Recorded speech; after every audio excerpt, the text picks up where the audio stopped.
oraindik sorpresaz behakin oso guztuak kolaboratu dut nire aldetik aportatzen aldena.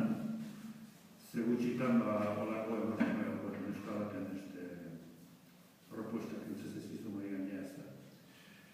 Dendabiziko kontua irakorri bizuruzuloak segitu netorri zitzaidan Kings and Crimson talde britanikoaren disko famatu baten azala.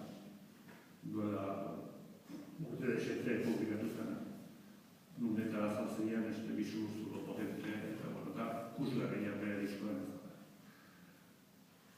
Orduan, alako tximista bat dela pasatzeian, usuek proposatu diz prehistoria edo zinetako historia bat, eta salto bat egingo eta nik hemendik berron urteta okatuko gano historia. Kobazuloak baino ziero artifizialak eginez, teknologiaz josita, eta elementu bakarra eta saiespetzen jazan, egualdia. Batzutan, bero, kiskali, zabezko batzutan, ez eta surtu mela eta baina geho pixanaka sartuz, barruan historian, esan gura. Hemen azken zinean, oso politia da, zen historia barruan oso historia gozo daude. Eta zenentza da historia irakutzen asibatetako jente klientela horretzat, eta batez ere amonak presente du. Amonak ez dugu kontatuko dago biazera. Bidearen dozeko. Horren, esan, bakien utzi, ez distraitu gauza futurista batekin, hipotetiko batekin, utzi King Crimson alde batera, zure ostamenerako, eta ego historiei modu afektiboan, alegia, kriston kontaktua dagoen historia bat, piskat ilustratuz, amona eta bilioben artia. Eta afektibo terreno hortan, esan, egintzatuen bazko gutxien egin godion deskripzio grafikoa. Eta konzaitez duzenien historia da, historia horreko kontakzio hortan. Eta hortan ere, nire historia ere, marrazki estilo bat zahar bat errekuperatu dut, linea eta marrazki pila ginez. Eta ni ere viaje egin dut ere prehistoria.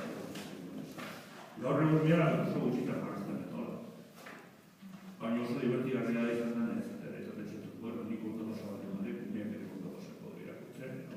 Marrazki irakurtzen esan diete, testu irakurtzen izkerutu gara. Eta hori klabea ere ematen du liburuaren azala. Ze ikusteia, bueno, hemen zurtzula badago, inklusionia honez ginez, azalea eman den, bale. Baina kontudatzen bat mazate, ez dakit, klabea hor dago. Ezkarreko umeak bizkar ematen dio kobazulo barrokoari. Eta eskubikoak bizkar ematen dio kanpokoari. Alegia bakoitzak nahi du, ez dakatzen. Ilutasuna dakanak bilatzen du argitasuna, eta argitasun gehiagi dakanak eta bero gehiagak barruko zensura. Orduan, bere ustez joko hortan, txirikordatzen da, sentimentuen eta joko guzti hori ez. Eta nola, dana ezea eta umela eta tristia eta goibela, ikirekia eki horrek, eta berotasun horrek eta da, horrek edo horrek. Ike guretan, edo ike oso nagoela, baina ike. Orduan, jolas hortan ere egin ditut barroko kolore horrek eta garbinakan, urdin eta kolore hotzeta eta joko dula. Kolazuloko ezetasun umei eta rojo guzti horietan, eta kolore argita beroetara jokoa kanpoko bero horiekin argitasun gehiagizko, ze horren ez zeuden ez da guztetako atiakoik, erdi itxututa biziko ziren horiekin. Ez dakit, igual zelai jokoan janik askatu dut, ez dakit noaino fidela izan naiz eta barkatzen, barkamen eskatzen dietu zuheri. Baina azken finean amak ez baina gazte da oso gaztu batean. Eta zilegi da guretzat trampatiko egitea bere hori osatzeko.